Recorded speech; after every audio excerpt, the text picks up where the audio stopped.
A long time ago, 1956 to be exact, back in the days when we discounted Muslims and Buddhists and talked instead about our common Judeo-Christian heritage, Cecil B. DeMille made a movie entitled The Ten Commandments. It had a big box office, lots of Oscar nominations. I suspect more people have seen that movie than have read the story.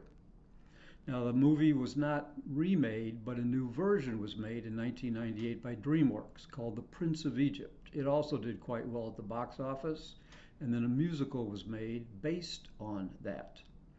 My son has taught me I'm not supposed to complain that movies do not follow the book, and as an obedient father, I don't. And in this case, the movie couldn't follow the story. If you've read Exodus, the book, and you will find it over on the left-hand side of your Bible in the second place, you'll know that the Exodus story is a mishmash and is very confusing.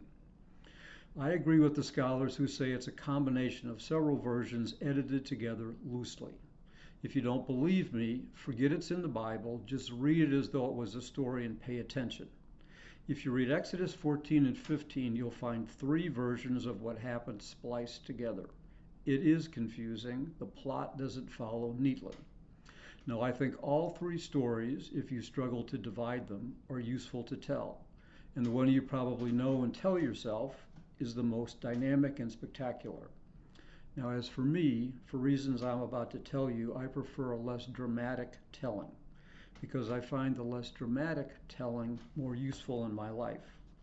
The less dramatic version has wind and dust confusing the Egyptians, water receding during a strong wind like a tide going out, so that people on foot who are carrying few possessions can walk across. Then the following chariots get bogged down as the water comes back. Why do I prefer that one? Because in my life, that's how God acts. Ordinary things, small things maybe, still dramatic outcomes, escapes, rescues, recoveries, but rarely does Moses stand in front of me, wave his arms, and have the ocean divide. More often what happens are events or actions that I look back on and say, God was in this place, among these people, and I did not know it. Blessings came to me, I escaped, others escaped, we made it through. So on Sunday, we'll read portions of the Exodus story, some Psalms that make use of the water imagery from Exodus, the story that we know so well, and I will then say a few kind words about the Egyptians at the end. We need to hear those words. I need to hear those words.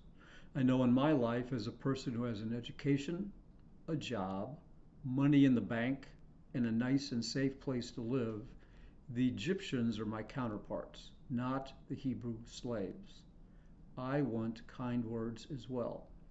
I learned a story from a rabbi that has those kind words, and I will tell it to you.